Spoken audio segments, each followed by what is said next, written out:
चलिए तो आज से स्टार्ट करते हैं टर्मिनल वेलोसिटी।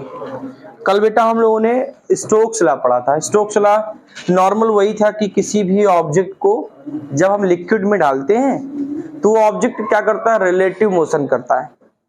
तो लिक्विड क्या करता है, उसके मोशन का अपोज करता है।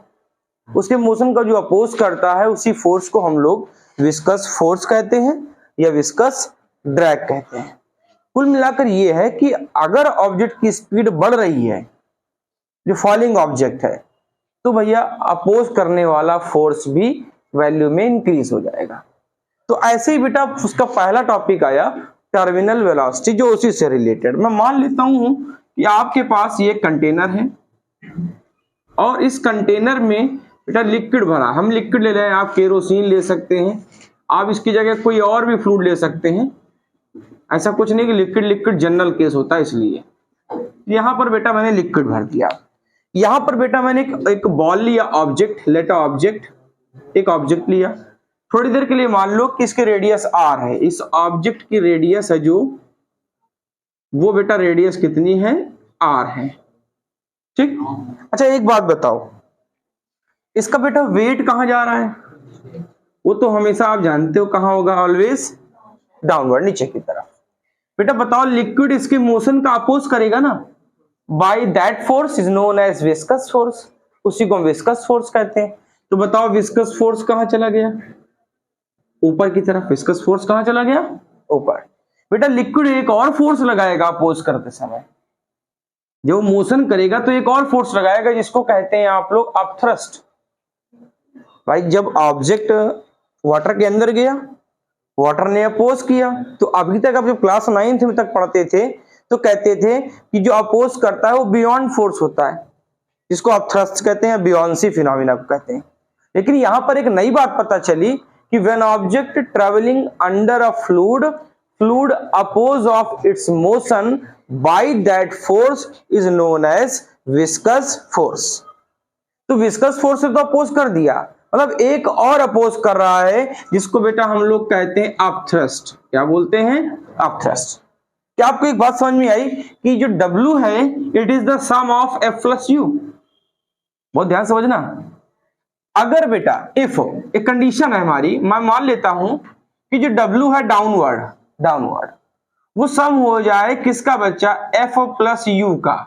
किसका सम हो जाए, F प्लस U। ठीक है। अब आपके हिसाब से बॉल रेस्ट पे आ जाएगी, उसका नीचे वेट, उसका विस्कस फोर्स, अपथ्रस्ट, दोनों का सम वेट के इक्वल। अब आपके हिसाब से आपको ऐसा फील होगा कि ऑब्जेक्ट रेस्ट पर आ जाना चाहिए, लेकिन ऐसा नहीं। ये बेस्ट कंडीशन हमने लेट कर ली, इससे बेस्ट नहीं हो सकती। फिर भी ऑब्जेक्ट ट्रेवलिंग विद, अभी भी ऑब्जेक्ट ट्रेवल करेगा अंडर फ्लूइड के अंदर, लिक्विड के अंदर। तो बेटा अब जिस स्पीड से ट्रेवल करेगा, अब जिस वेलोसिटी से ट्रेवल करेगा, उसी को हम कहते हैं टर्मिनल वेलोसिटी। बहुत ध्यान से मेरी बात को समझिएगा। इस ड्रॉप का वेट कितना, W। ठीक है बेटा। फोर्स कितना लगा ऊपर, विस्कस फोर्स F। ठीक है बेटा। फ्लूइड ने एक फोर्स और लगाया। तो बेटा हमने एक बात बताई आपको कि जो उसका वेट है डाउनवर्ड, अपोजिट कौन, विस्कस फोर्स, अपोजिट कौन, अपथ्रस्ट। ये इन दोनों का सम इसके इक्वल हो जाए। इसके बाद भी object travelling under fluid with constant velocity, अब भी ट्रेवल करेगा लेकिन अब वेलोसिटी कैसी हो जाएगी, कांस्टेंट। उसी को कहते हैं बेटा टर्मिनल वेलोसिटी। मतलब terminal velocity is that velocity where the weight of object which is equal to the sum of viscous force and upthrust by the liquid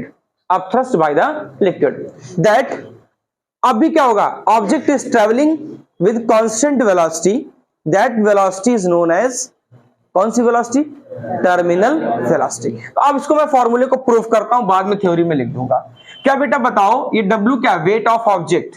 W क्या है, वेट ऑफ ऑब्जेक्ट। बच्चों wait निकालो, तो wait होता है W equal mg, W equal बेटा mass equal होता है volume into density, volume into, मैं ऑब्जेक्ट की डेंसिटी को मान लेता हूं सिग्मा। एक बात को ध्यान रखना, कुछ बुक्स रोह मान लेती हैं, तो जो एक बार आप मानना, हमेशा पूरी लाइफ फिजिक्स में उसको वैसे ही मान के चलना, तो कांस्टेंट भूलोगे नहीं। बार बार आपने रोह देखा, वहां सिग्मा दिखाई पड़ा तो कंफ्यूज हो जाओगे, एक जैसा मान लेना। हम ऑब्जेक्ट को क्या मान रहे हैं? सिग्मा। तो mass equal volume into density into बेटा जी हो गया। ये हो गया वेट ऑफ ऑब्जेक्ट। हम लिख दे रहे हैं यहां पर ऑब्जेक्ट जो है उसकी डेंसिटी कितनी है? सिग्मा। और बेटा जो आपने लिक्विड लिया है बच्चा, उसकी डेंसिटी कितनी है? रो। ठीक बात। तो बताओ W इक्वल वी सिग्मा जी। अब जरा बेटा जरा बताओ, ये विस्कस फोर्स जो ऊपर जा रहा है, कौन सा force? Viscous force. Viscous force आपने कल ही विस्कस फोर्स पढ़ा है स्टोक्स लॉ से, 6 बाई ईटा आर वी। बोलो ठीक है। अब बताओ बेटा, एक और अपोज कर रहा है, कौन? यू। यू क्या है? अपथ्रस्ट। अपथ्रस्ट का दूसरा नाम बियॉन्ड फोर्स। बियॉन्ड फोर्स का फॉर्मूला सेम होता है mg, mg, लेकिन तरीका अलग होता है। कैसे करेंगे देखो, u इक्वल हम क्या मानेंगे? mg, लेकिन m क्या है? Mass equal volume into density. बेटा वॉल्यूम तो वही है, अब डेंसिटी किसकी अप्लाई करोगे? फ्लूइड की, लिक्विड की। तो कितनी बेटा? V rho G. V sigma G नहीं, वी रो जी। बोलो बात कंफर्म है। इसको मैं मान लेता हूं लेट इक्वेशन नंबर फर्स्ट। इसको मैंने क्या मान लिया? फर्स्ट। जरा बेटा सबको अप्लाई करो फर्स्ट में।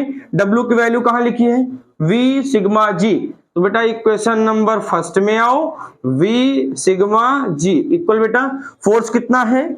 6 पाई ईटा आर वी। ठीक बेटा, प्लस बच्चा प्लस वी रो जी, तो वी रो जी। बोलो बात ठीक है, फॉर्मूला समझ में आ गया। ये ऑब्जेक्ट का वेट, विस्कस फोर्स, अब थ्रस्ट। वैल्यू रखो बेटा। वॉल्यूम, वॉल्यूम कितना होता है? 4/3 पाई आर क्यूब, क्योंकि स्फेरिकल होता है शेप में, तो 4/3 पाई आर क्यूब सिग्मा जी। इसको इधर ले आओ, माइनस इसको इधर ले आओ, वी कितना? 4/3 pi R cube rho G equal बेटा क्या बचा? 6 पाई ईटा आर वी। ठीक है बेटा, यहां से कुछ common, 4/3 pi R cube G bracket में sigma minus rho equal 6 pi eta R V. ठीक बात है बेटा, कैंसिल करें, 2 3 जा 6, 2 2 जा 4। बेटा एक आर से एक पावर कैंसिल, यहां 2 बची। ठीक है, पाई से पाई कैंसिल। अब एक काम करो, क्या करूं मैं? ईटा को इधर ही रखता हूं। यह ईटा है जिसको आप वी को, चलो वी निकालना ना, वेलोसिटी, वी को यहीं रखो। वी को बेटा मैंने वहीं रखा जहां था। 3 अपॉन में आया, तो 3 3 जा 9, तो 2/9, 2/9। ऊपर बेटा आर स्क्वायर ब्रैकेट में सिग्मा माइनस रो, सिग्मा माइनस साथ में कितना? जी। अपॉन में कौन आया? ईटा, तो अपॉन में eta. V equal 2/9 R square sigma minus rho G upon eta. ये इसका फॉर्मूला है।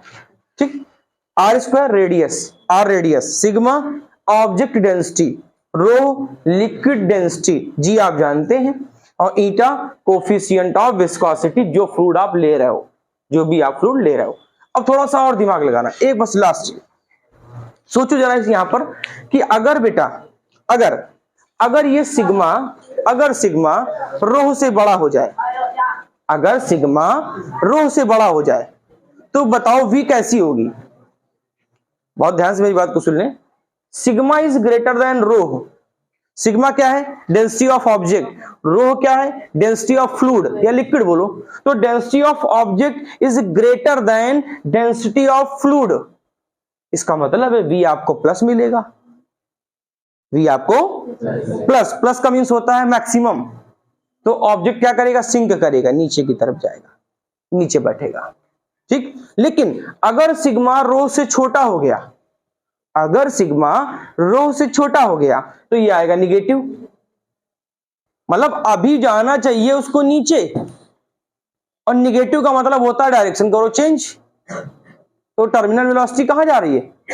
इसीलिए आपको जो बलून होता है ना, बलून, वो जब वाटर सरफेस पे डालो तो ऊपर की तरफ भागता है। क्यों भागता है? क्योंकि उसकी डेंसिटी फ्लूइड की डेंसिटी से कम होती है, तो टर्मिनल वेलोसिटी नेगेटिव होती है, तो वो डाउनवर्ड ना जाकर वो राइज अप, ऊपर की तरफ उठने लगता है। बोलो मेरी बात समझ आई। अगर बेटा सिग्मा रो की इक्वल कर दिया आपने तो भैया वी जीरो, वी कितना हो जाएगा? जीरो। तो ये कंडीशन है हमारी। अगर आपको समझने के लिए, अगर मैंने इसको 1 मीटर का बबल लिया, 1 मीटर रेडियस का, तो भैया छोटी रहेगी। अगर मैंने 10 मीटर कर दिया तो जितना बड़ा बबल, जितनी बड़ी ऑब्जेक्ट, उतना वेट ज्यादा, उतना वेट ज्यादा। इसका मतलब उसकी टर्मिनल वेलोसिटी भी क्या करेगी? इंक्रीज करेगी। क्या करेगी? Increase.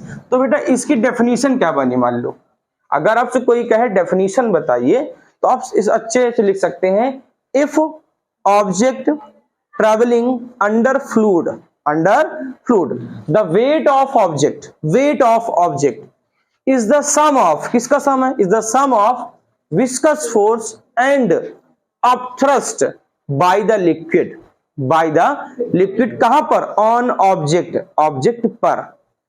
then object traveling with constant velocity, अब भी ऑब्जेक्ट ट्रेवल करेगा लेकिन कांस्टेंट वेलोसिटी से, उसी वेलोसिटी को कहते हैं टर्मिनल वेलोसिटी। तो यहां पर लिख सकते हो इस बात को, आप चाहो कि when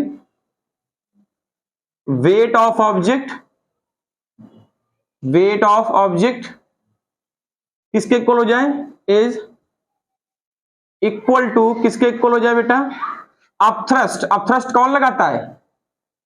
लिक्विड। किस पे लगाता है? ऑब्जेक्ट पर। यह ध्यान रखिएगा, लिक्विड किस पे लगाता है? ऑब्जेक्ट पर। Is equal to the upthrust and sum of, किसका सम है? Sum of viscous force, then at time object also traveling, अभी भी ट्रेवल करेगा under fluid with constant velocity, लेकिन अब वेलोसिटी कैसी हो जाएगी? Constant velocity. That velocity is known as terminal velocity. बेटा उसी वेलोसिटी को क्या बोलते हैं? जब weight of object it is equal to the viscous force and upthrust, then object is also travelling with constant velocity, that velocity is known as, क्या बेटा उसको कहते हैं? That velocity is known as terminal velocity. मैंने बेटा कहा कि object density sigma greater than rho, sigma क्या है? ऑब्जेक्ट, रो क्या है? लिक्विड। तो बताओ वी कैसा मिलेगा? पॉजिटिव। मतलब ऑब्जेक्ट अब भी सिंक हो रहा है, नीचे की तरफ बैठ रहा है, सेकंड बेटा अगर सिग्मा रो से छोटा है, मतलब रो बड़ा है सिग्मा से, तो बताओ आपको वी कैसा मिलेगा? निगेटिव। तो राइज अप, कहां उठ रहा है? ऊपर की तरफ उठ रहा है। इसीलिए जो क्लाउड्स बनते हैं इसी रीजन से, उनकी डेंसिटी फ्लूइड की डेंसिटी से बहुत कम होती है, इसलिए राइज अप, वो ऊपर की तरफ उठते हुए आपको दिखाई देते हैं।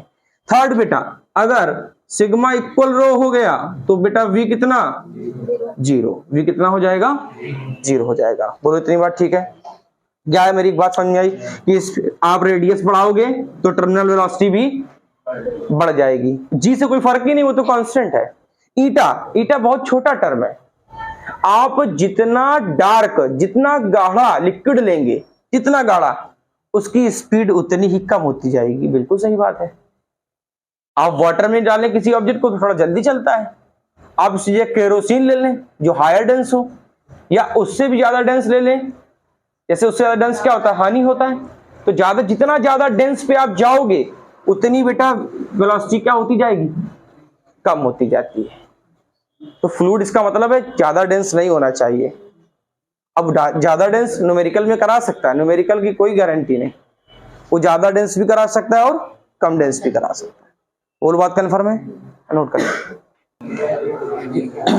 देखिए इसमें अगर एक चीज और है, अगर आपसे कोई ग्राफ पूछता है, मान लो कभी कभी कंपटीशन वगैरह में ग्राफ पूछ लिए जाते हैं, तो ग्राफ बना लीजिए, ये वेलोसिटी वर्सेस टाइम, तो ये टाइम और बेटा वेलोसिटी।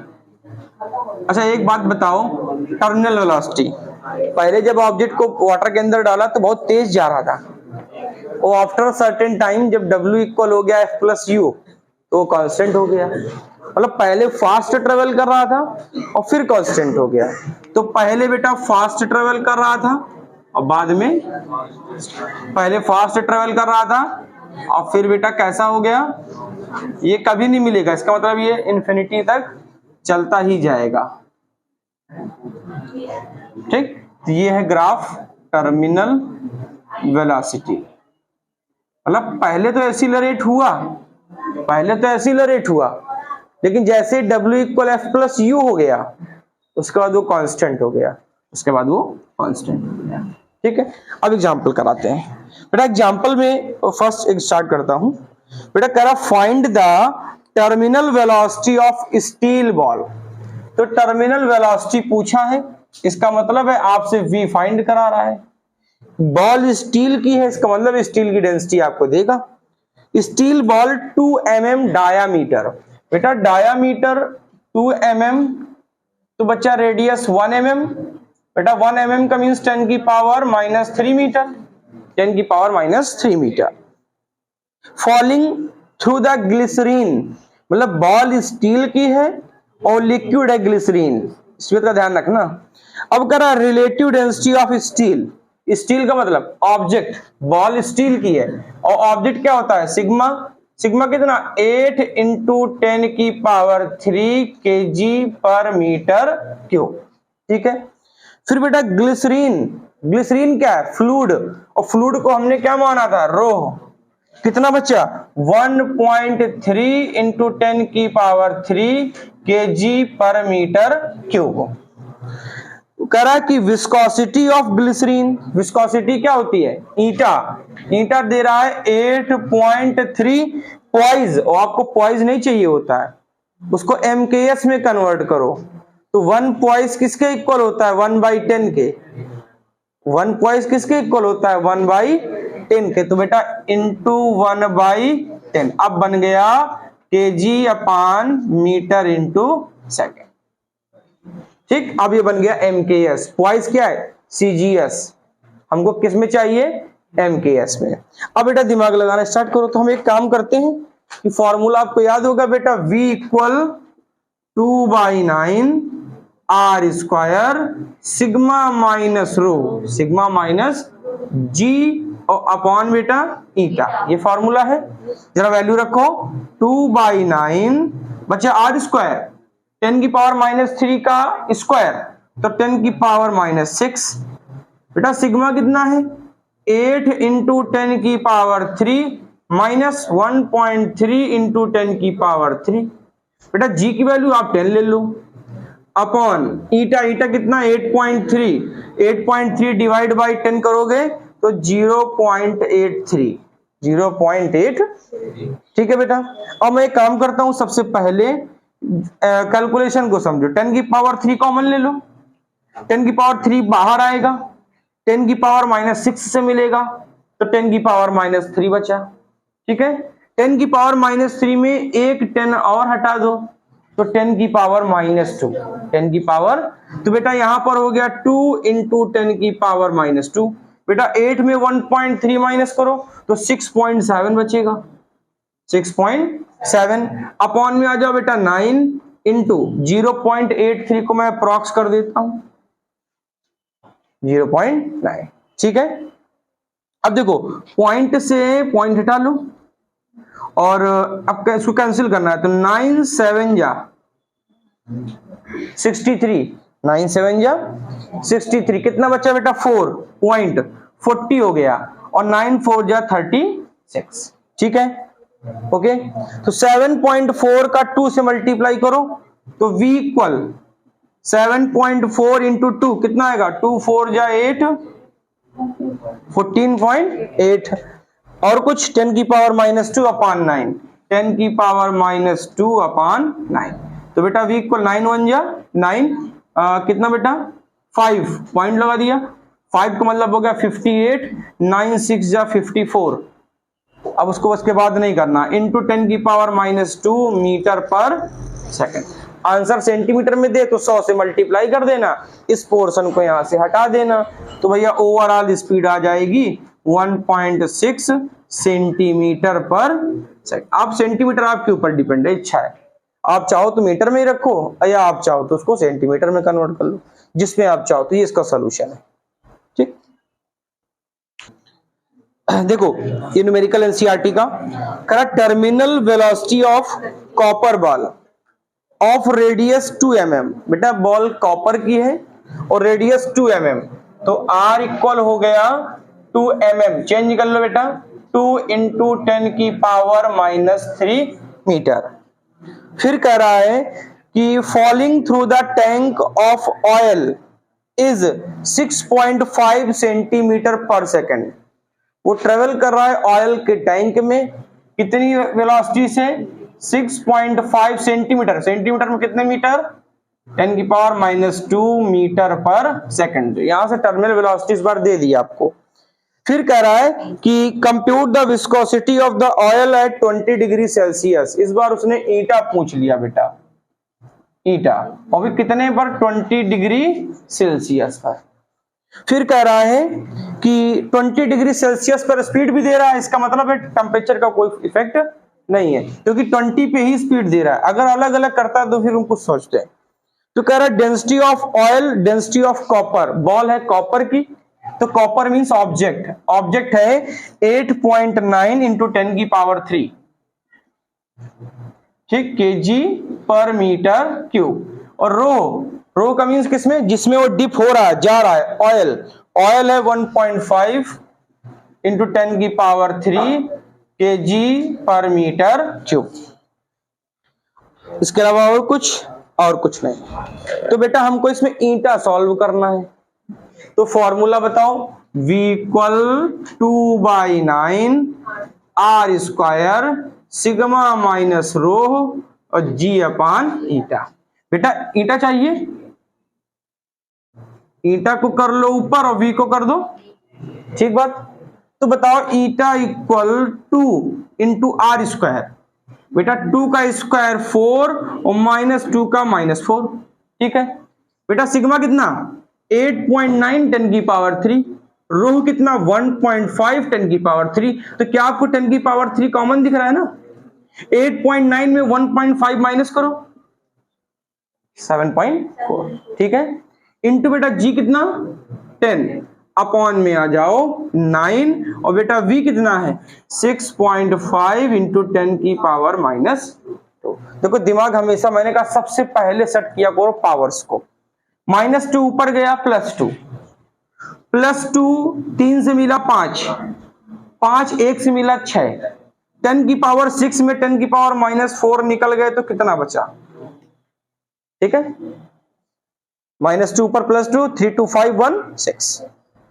अब बताओ 2 4 जा 8 इंटू 7.4 अपॉन में आओ 9 इंटू 6.5, ठीक है। इतना बात सही है, कुछ गड़बड़? ठीक। अब कैसे करें? पॉइंट हटाओ, पॉइंट हटाओ, 8 8 जा 64, 8 8 जा 64, 9 8 जा 72, 9 8 जा 72, और 8 8 कैंसिल। मैंने पॉइंट हटाया, पॉइंट हटाया, 8 8 जा 64, ठीक है, 9 8 जा 72 और 8 से 8 कैंसिल। तो ईटा बताओ कितना आया? लेकिन ये किस में आया? ये आया एमकेएस में, एमकेएस में। और ज्यादातर ये पूछता है इसको पॉइज में। पॉइज में कन्वर्ट करना तो क्या करो? 10 का डिवाइड कर दो, 10 से डिवाइड कर दो, ये क्या बन जाएगा? फिर से पॉइज बन जाएगा, ठीक है। पावर देख लेना कहीं पावर गड़बड़ तो नहीं हुई है। 2 हाँ ठीक ठीक, मुझे लग रहा था क्योंकि ईटा बहुत ज्यादा आ रहा था। -4 नहीं, यहाँ पर बेटा माइनस यही है ना, तो 3 2 5 1 6, मतलब पावर सब खत्म, पावर सब खत्म। तो कितना आंसर?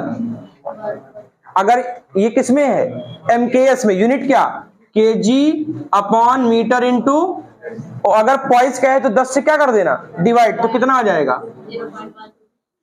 0.1 पॉइस। ठीक है, -3 है इसलिए -6।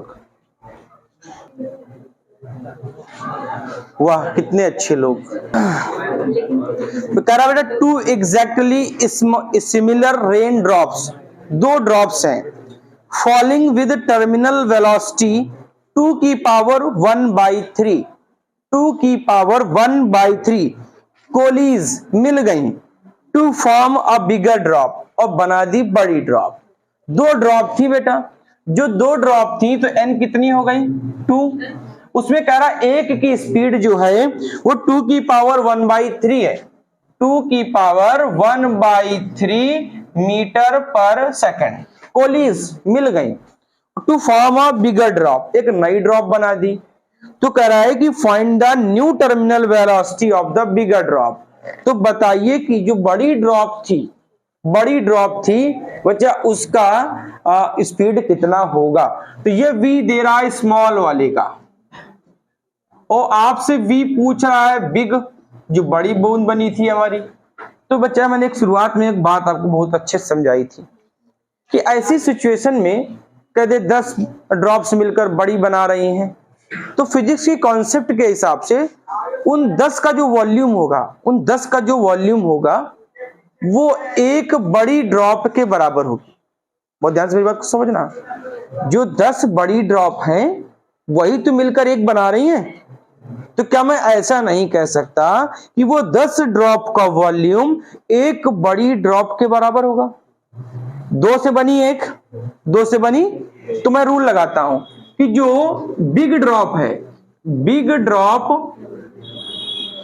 ड्रॉप वॉल्यूम बच्चा किसके इक्वल है, किसके, 2 छोटी है ना, तो 2 स्मॉल ड्रॉप वॉल्यूम। बोलो मेरी बात समझ में आई, 2 छोटी बूंदों से क्या बन गई, बड़ी ड्रॉप। बेटा ड्रॉप होती स्फेरिकल, 4/3 पाई r क्यूब, बड़ी ड्रॉप, बड़ा रेडियस। 2 छोटी ड्रॉप, 4/3 पाई छोटा r, बड़ी ड्रॉप का बड़ा रेडियस, छोटी ड्रॉप का छोटा, 4/3 पाई 4/3 पाई। तो बताओ r cube equal 2r cube. बेटा मैं क्या ऐसे लिख सकता हूं, r इक्वल 2 की पावर क्या लिखूंगा यहां पर, अगर इसको सेट करना है, इस फॉर्म में लाना है, तो क्या मैं सेट कर पाऊंगा, नहीं सेट होगा। तो एक काम करते हैं, तो यहां कर देते हैं 1/, अरे भाई यहां से क्यूब हटाओगे तो यहां अपॉन में ले जाओगे ना, यहां भी अपॉन में आएगा, लेकिन 3 से 3 कैंसिल। बोलो मेरी बात समझ में आई, कैपिटल R कितना है, 2 की पावर 1/3 इंटू R। बोलो बात कंफर्म हुई। यहां से 3 हटाया, इधर गया अपॉन में। अब कहना 2/3 थोड़ी होता है, यहां तो पावर्स का खेल है ना, कि पावर 1, यहां हटाओ पावर 1/3, 3/3 कैंसिल। अब लगाओ रूल अपना, कौन सा, जो फॉर्मूला है, v equal 2/9 r square sigma minus rho G upon eta. सब कुछ भूल जाओ और v प्रोपोर्शनल r स्क्वायर। क्या ये दिख रहा है सबको, v प्रोपोर्शनल r। तो बेटा v स्मॉल, बेटा ध्यान से रखना, v small upon v big, ठीक है। तो बताओ इक्वल छोटा r स्क्वायर बड़ा r स्क्वायर, बात ठीक है। बताओ छोटा r कितना, नहीं पता, जितना है उतना लिख लो। बताओ बड़ा r का स्क्वायर ये लिखा है, स्क्वायर करोगे तो यहां भी स्क्वायर होगा, यहां भी स्क्वायर होगा। 1/3 का स्क्वायर करो तो इंटू होता है ना उसमें, इंटू, तो क्या 2 की पावर 2/3 आएगा, 2 की पावर 2/3। तो यहां क्या लिख दूं, 2 की पावर 2/3 इंटू बच्चों r square, into r square cancel. तो बताओ v बिग 2 की power 2/3 into vs small, vs चला गया इंटू में, बोलो ठीक है। बेटा vs कितना, ये लिखा है 2 की पावर 1/3, तो vb इक्वल 2 की पावर 2/3 इंटू 2 की पावर 1/3। बेस इक्वल तो पावर ऐड कर लो, बेस इक्वल तो पावर, 2/3 में 1/3 ऐड करो, 3/3, और 3/3 कितना होता है 1। तो बताओ बड़ी ड्रॉप का वॉल्यूम, सॉरी स्पीड कितनी है 2 मीटर पर second. Terminal velocity of bigger drop, बड़ी ड्रॉप की स्पीड कितनी बच्चा 2 मीटर पर सेकेंड, जबकि छोटी ड्रॉप की कितनी थी 2 की पावर 1/3। हमने क्या किया 10 होती हैं 20 होती हैं 1000 होती है, कोई फर्क नहीं, उस 1000 छोटी का वॉल्यूम इक्वल एक बड़ी इक्वल, यहां पर 2 छोटी थी तो जो 2 छोटी मिलकर एक बड़ी बना दिए, तो 4/3 कैपिटल आर क्यूब इक्वल कितनी छोटी हैं 2 छोटी इंटू 4/3 पाई आर स्मॉल। बेटा यहां कैंसिल कर दो, आर इक्वल हो गया 2 की पावर 1/3 इंटू आर, और बेटा यहां कंपैरिजन करा लो, V प्रोपोर्शनल R स्क्वायर। ठीक है, कंफर्म।